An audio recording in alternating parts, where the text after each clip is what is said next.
What is up, my friends? We are back, myself and Mr. David Lynch, to give you our thoughts on Liverpool's 3-1 victory over in Milan against AC. David, it's certainly a good way to put the wrong right after the weekend's game against Nottingham Forest. I thought it was incredibly impressive. What were your overall thoughts on the game before we go into the specifics? Yeah, I think it kind of felt like a little bit of an early test for Arne Slot. You know, after the Forest defeat, can you pick the players up quickly? Can you put that behind you? And also, obviously, his first European game as Liverpool manager. We know he's got experience in the Conference League, but this is a different level, and obviously expectations at Liverpool are that they will go on a deep European run every season that they're in it. And you know that's been strengthened in modern times by what Jurgen Klopp's achieved. So yeah, it felt like a big test really, and so you know it's a bit of a shaky start to it, to be honest. But the way they came through that and the overall performance, I think basically outside of those first 10 minutes was pretty flawless really, and what a great way to kick off the European campaign, winning in a difficult place to go. Winning away from home, you manage to get a first European win under his belt at the first ask, and also Liverpool proved that they can come from behind and win games, which was a little bit of a question mark after Forest as well. So loads and loads of positives I thought to take from this one. I agree. I thought it was a very impressive display overall. I want to go back and start with the starting 11 selection, but before I do, just a quick mention of Philip Dooley, who sadly passed away after a traffic accident over in Bergamo. I'm sure David echoes the sentiment, and everybody in the Liverpool fan base, that we send our respects and best wishes to his family at what must be an incredibly difficult time, David. Yeah, tragic news, really. I mean, you just think, trips like these, they're supposed to be a dream, aren't they? You go out there to support your football club and you never think that something like this can happen. So utterly tragic. And as you say, just extend your thoughts to his family and loved ones because it's, yeah, a horrible news, really. It is, and I'm sure the Liverpool fan base will rally around as they always do, and the club will offer what support they can to Philip's family.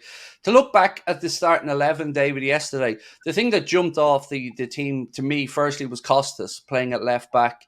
I love that Arne Slot has the ability and the option of putting Cody Gakpo in to replace Luis Diaz, to rotate him if he wants to give him a rest, because we're blessed on that side of the pitch with great attacking options. But for you, when you seen the starting 11, were you happy with the changes that Arne had made from the weekend's game?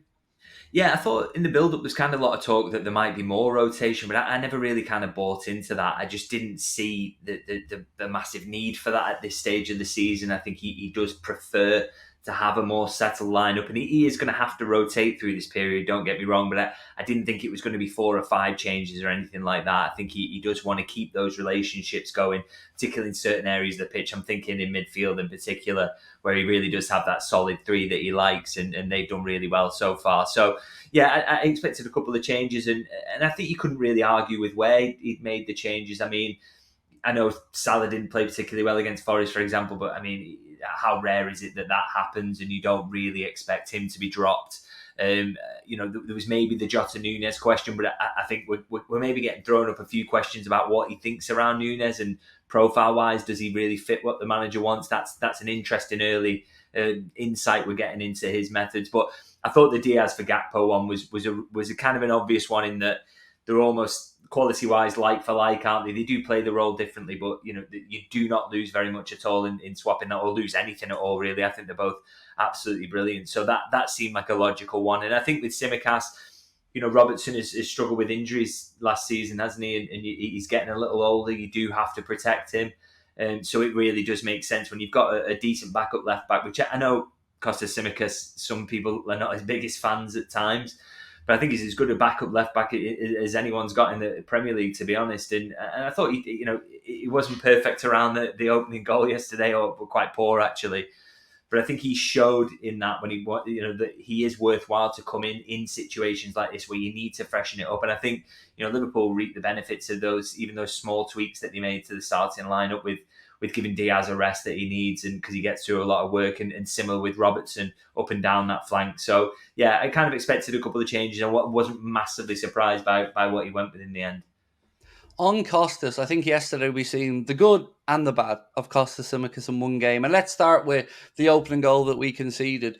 What was notable was how high up the pitch Costas was trying to win that ball back. And also, once he didn't, and that's a criticism of his I would have had for a long time. He does look to intercept a lot of play. And it's great if he does it because then we're in and we're down the left-hand side. But if he doesn't, like last night, and he misjudges it, then there was a load of space for Milan to attack. And look, it was a great finish from Christian Pulisic, but it was notable that it was just one mistimed interception from Costas and we were wide open then on the right. Yeah, I think it does. You do have to say that it's part of the manager's instructions that he does want him to try and nip in and nick it where he can. But as a player, you've really got to use better judgment there and see that you're going to get nowhere near that. I mean, he really was miles off it when the header gets won. So, surely he sees quite early in the moment there that he's not going to get there. And that's when you pull out and you make sure you get back and make sure you can help out and provide cover. So, a poor decision there. And I thought Van Dijk made a similarly kind of poor decision to try and go with Morata, nowhere near tight enough to influence the little flick on, and then all of a sudden they're absolutely in behind then, and Canate is left with a really difficult situation where he can go and close the angle more, but the fact is that Pulisic probably just passes the ball inside, and Milan have basically got a tap in there, so he's caught in two minds, and what he ends up with is basically kind of trying to hold Pulisic to take the shot from a tight angle. And at that point, you do also have to say that two mistakes in the build-up there, but a brilliant finish. I think Canate holds him to a position where you think if he takes the shot on from there and he beats Alisson, fair play, and he did. It was a really, really good finish. We shouldn't get away from that. That was by no means a certain goal to take it on from that angle. So yeah, couple of poor mistakes really in the build-up to that one, and I think coming straight off the back of the Forest game and the way that had gone, I think he started to get a little bit nervous then. His confidence shot a little bit after that. Is this going to drag on into a few games? And that, that moment felt like a really big test of Liverpool's mettle and the manager in terms of how he went about solving that. I agree. I thought, here we are, a few minutes in, 1-0 down, worst case scenario. Your mind starts flicking through, thinking, okay, how are we going to wrestle this back? And this, David, is where I think everybody deserves huge credit. Virgil, Arna, of course, and the rest of the boys. They didn't panic over there in a tricky atmosphere and a very difficult opening game in the Champions League, I would say group stage, but I guess it's a league phase now. And it was incredible to see the reaction because from that point on, there really was only going to be one winner in this game. And I mean, I want to draw your attention to our first goal, Ibrahim Kanade with an incredible leap, a good ball in from Trent. But I want to talk about first the farcical nature of the Milan player protesting against him going through the back of Cody Gakpo and still protesting to the referee even after the goal. I thought that was comical, David. It was the most blatant foul in yellow you're going to see. He literally just cleans him out, doesn't he? And I can't even imagine that the way he goes through him as well, that he even touches the ball after that. It's just straight through the player. Really poor free kick to give away in a situation where Milan are winning as well. They don't need to be that rash in that situation. I know Liverpool were, but I suppose actually that does speak to the fact that Liverpool had very quickly started to turn the screw, and they were putting pressure on. And when you get pressure put on you in that way, and this is what we want under Arne Slot, by the way, is that Liverpool dominating possession but around the box, making Milan move, trying to find the gaps. And if you do that and you keep the ball in the opposition half that consistently, rather than going sort of in that basketball game type style of play, if you're more controlled and you build pressure in that way, then silly mistakes start to creep in from the opposition. And that very much was a silly mistake, even though he adamantly denied it to the referee. It was a daft foul to give away, and gave Liverpool obviously a promising position, which they then exploited. I want to actually talk about the referee for a second before we start to visit the goals, because I thought the referee handled the game and the occasion remarkably well. I want to just give him a little shout out. I don't know how you've seen it, but for me, I thought he dealt with it very well. Yeah, I think it was only his fifth Champions League game as well. So, coming into that pressurised atmosphere as well, I think he is, and I always am big on that. I think if refs do a good job in a game, you should give mention to it, because, we will always get into, and I'm sure there'll be many talking points this season, which we do, around refs getting it wrong. So when they get it right, I think it's always worth a mention. Well, it was good to see us score two goals from two set pieces, one from a free kick, one from a corner. I mean, we'll talk through both goals, but we do know this is also an area, David, where Liverpool were initially looking to bring in a specialist to help out here. I believe that you think that, or know now, that that search is over and Liverpool are quite happy with where they are. Yeah, so off the back of sort of what happened yesterday, so I spoke to a couple of sources around, well, looking pretty good from set pieces. Is this something they're even pursuing anymore? And the way it was put to me is that, unless an unbelievable candidate comes out of nowhere and Liverpool aren't actively looking for that person at the moment, then they're willing to sort of continue with Aaron Briggs overseeing that, and obviously the team of analysts and the role they play. Apparently, major faith has been built in the work that they've done since the summer, and how Liverpool have looked from set pieces. So there's a real belief among sort of key figures there that team is good enough to look after these set pieces. And I think you could have no better evidence of that yesterday, in that Liverpool scored twice from set pieces, and obviously that wins the game. As well as they played in the game, they still absolutely needed those goals. So you can see why there is that big faith in Aaron Briggs and the analysts. And yeah, an interesting one, because they had obviously advertised that set piece coach, but at the moment it's not really something that they feel they need. And I think that's testament to the work that's been done. Well, folks, David does have a more extended piece on this on his Substack that I would certainly say go and have a read of. It gives far more information we can probably go through here, but certainly worth a look. And we mentioned the bad stuff about Costa's, Dave. I think it's only fair to say his delivery for Virgil van Dijk's header was truly exceptional. And it was certainly a tactic yesterday to put balls right in on top of the goalkeeper. We did it in most of the set pieces, and fair to say it was effective. Well, that's it. I mean, you can come up with all these routines that you want around set pieces, but the delivery has to be right. And I think, Costa Simicas does have weaknesses. I think shooting might be one of them on the evidence of yesterday's game, but crossing certainly not. He's very, very good at putting a dangerous ball into the box. And that, him and Trent, both great deliveries. And that's, if you've got big lads in the middle, which Liverpool absolutely do, towering figures. If you put the ball on the head, or in their general vicinity in the box, then they are going to get there. And I thought, as you say, the tactic to put it on the goalkeeper absolutely worked. I think it was helped even more by the fact he was clearly carrying an injury as well. So that aided Liverpool in that. But obviously the Liverpool and the analysts had done the homework, and felt that was an area they could exploit, and worked in that instance, and won Liverpool the game. Absolutely, it was two really good bits of movement as well from both of our centre backs, and gave VAR nothing to look at. No grappling, no pulling of shirts, just clean movement. Van Dijk in particular gets from the back post, makes a movement around to the front post, and do you know what I haven't seen spoken about? It was a really good header from Virgil, because it was slightly behind him, and he made it look like it was training. It made it look too easy, Davis, straight into the top corner. He's a really good finisher in those situations. That's why he gets so many goals for a centre half. He is he is excellent in the box, in both boxes really. And I think one thing was worth mentioning, I think, is good to see Canate score as well, because he doesn't get enough of those. I mean, that's his first in 2.5 years, and I mean, he'd actually, prior to yesterday, that was his fourth goal for Liverpool. So he'd scored 3 times previously for Liverpool, but all 3 of them came in a run of 3 games in April 2022. So he had one little flurry where he started to score, and then that was the end of it. So for a player who's as good at heading the ball as he is, who's as tall as he is, as dominant in the air, in aerial duels, he really does need to score more. So I think, whatever Aaron Briggs and the team are doing there, and what they're working on, trying to get more goals out of Canate, trying to get him up to Virgil's level in terms of finishing in those areas, that should be a real aim for them. Because I think, with the leap he's got, you see how high he gets. It's so high above the Milan defence yesterday. And it's just his general heading ability. He really should be getting more goals. So I really do hope that's kind of the start of that now, and that they really work with him on that. Absolutely. There is a lot there to work with, as you've said, both two big physical specimens who can get a great leap and certainly dominant aerially. To just move back to the midfield now for a second, obviously we're going to speak about Ryan Gravenberg, but I don't really want to speak about him from an offensive sense first. I was really impressed defensively with Ryan Gravenberg yesterday. A couple of good blocks, lots of good recovery as well. And the amount of ground covered by Dominic Szoboszlai and Alexis McAllister around him, you can see why Arna has faith in these 3 midfielders, David.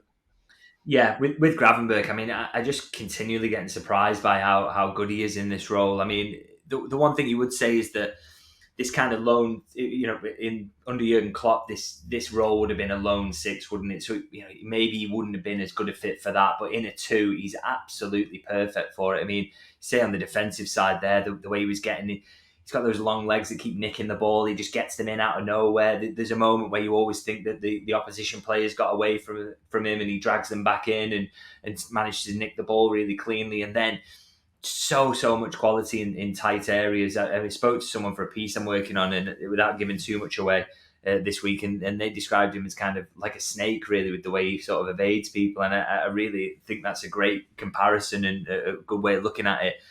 So good in that, and as you say, the defensive aspects, and then he's massively helped out by the fact he doesn't have to cover an unbelievable amount of ground side to side because he's got Alexis McAllister next to him. And I think because Gravenberg's been so good, and it's been a little bit of a surprise, we're maybe even downplaying how good McAllister's been so far this season. He's been fantastic in that role. And Sober's I thought he was poor against Forest on the ball, but I thought his work rate is always consistently there. And I thought, saw that work rate again. Some great defensive work, getting back in, pressing is brilliant. But then he also started to get his confidence back second half as well in terms of the attacking phase. So that's really encouraging. So it just looks a really nice mix, that three. Just makes Liverpool really, really solid, able to keep possession, to win it back, and then to use it in dangerous ways. So it's a really, really nice blend they've got going. We did hear Arna speaking about Dominic Szoboszlai in the build-up to the game and saying he's done a lot of things really well, but when you're playing in midfield for Liverpool, a few more goals and assists wouldn't go astray, and he answered the manager's call with the third goal. Yeah, and I thought he was right to sort of level that criticism at him. I think he was quite kind in the way he did it, wasn't he? He wasn't too harsh, but I think he was right to point that out, that he is playing in that midfield, but for a lot of the game, he's a number 10, pushing up to being a number 9 at times. So if you are going to be in and around the box or entering it that frequently, you do have to deliver in terms of goals. And he's done that. He's done that consistently throughout his career, not just for his country, but the other clubs he's been at as well. So you want to see a little bit more of that at Liverpool. And I hope, as I say, I thought signs that his confidence was starting to come back in that second half, and he's a big part of the move that builds up the build up that ends in him in scoring the third goal. So that is exactly what you want from your kind of your midfield, your advanced midfielders there. So that was really, really encouraging. I thought a really good finish. So hopefully he can get a few goals this season, because I think Liverpool are going to need them from him. And also you just want to see him kick on and really fulfill his potential. Yeah, he's certainly capable of more. And as you said, hopefully this is the start of it. So I have to put my hands up here a little bit, David. When I'm watching games and I watch along, and we were talking about this before we recorded, I often don't see the full impact of the game until I watch it back. So afterwards last night, like everybody else when Liverpool win, I'm searching for as much Liverpool content as I could get. And I read your Substack about Trent's performance and keeping Rafa Leao quiet. So I then went and rewatched the game, and you're absolutely spot on. There was 3 or 4 and really important moments there where the defensive side of Trent's game does deserve to be highlighted. Yeah, and I think it's always worth highlighting, because if things start to happen down his side, whether they're his fault or not, they always get highlighted, and he gets a lot of blame for them. So it's worth mentioning he's gone to a tough place to go there, gone up against one of the most highly rated left wingers in European football at the moment, really, in Rafael Leao, and just absolutely shut him down. Now, did get a little bit of help at times in doing that. Szoboszlai getting down that side and getting back and really helping out was key, and Gravenberg and McAllister mucking in at times as well.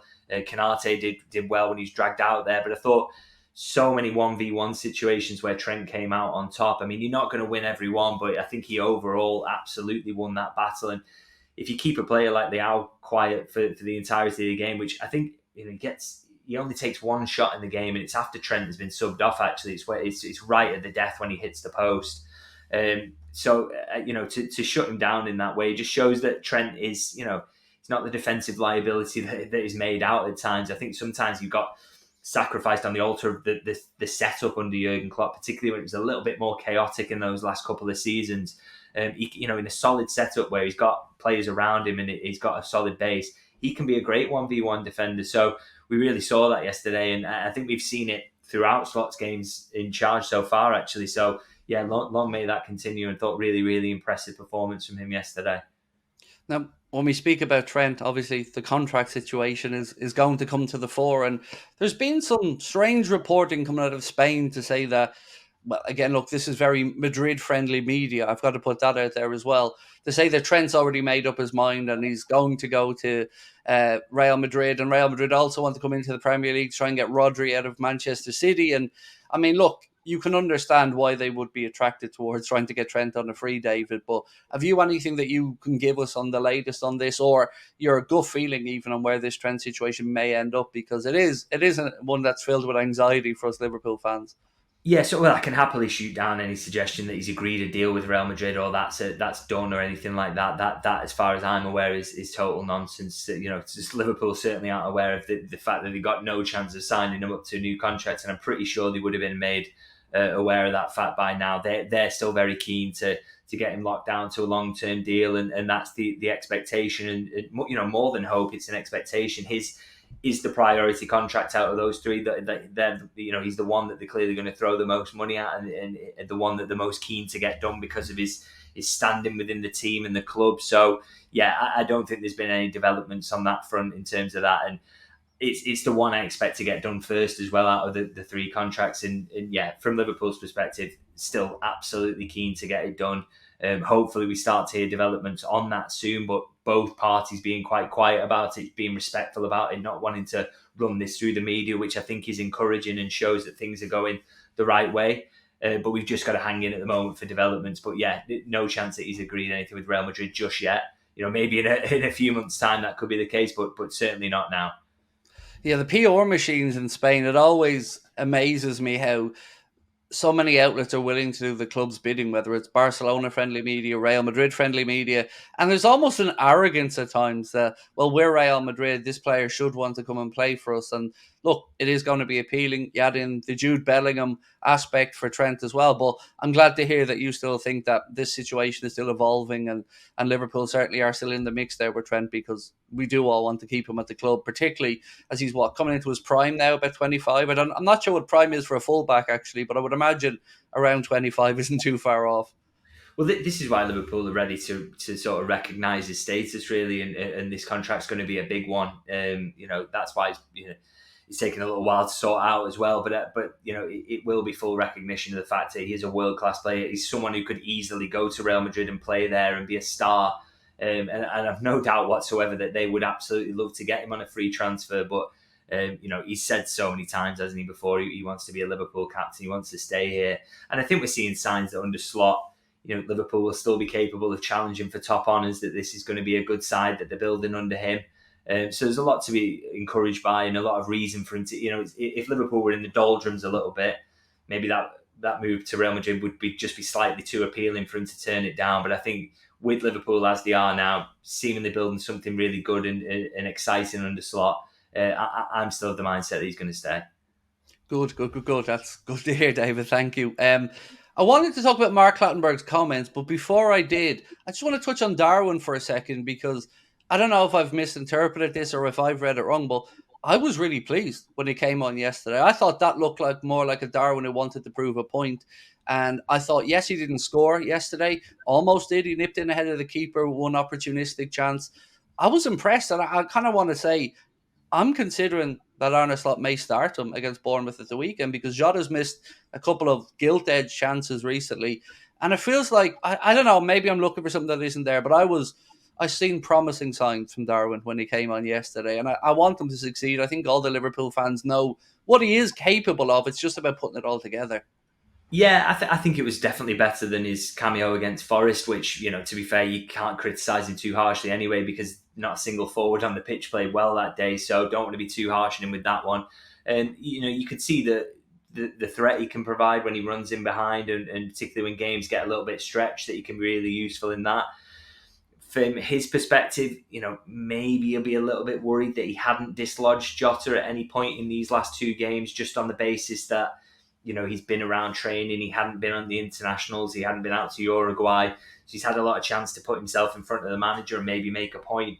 But it's a long season, there's a long way to go. We don't entirely know what Slot thinks about him and where he sees him in the pecking order just yet, so we're going to learn a lot about that as we go. And there are so many games to come that he's going to not just have to come off the bench, he's going to have to start a few. And last season wasn't perfect from him, but he still ended up with a decent tally of goals and assists. And whether it's going to completely click or not, we don't know. We hope that will happen under Arne Slot, but if it doesn't, but the least we can hope for, I guess, at the moment is really that he can come on and be threatening in those moments, and then the goals and assists will start to come, and he can have an influence on the season. But it's too early, I'd say, to maybe make any judgments about what Slot feels about him and what his chances are of starting regularly. But I thought he was okay when he came on yesterday and provided that threat in behind and stretched Milan. So that's exactly what you want him to do, and I guess that's what the manager's asking. So if he keeps doing that, he's going to be getting himself closer to starts.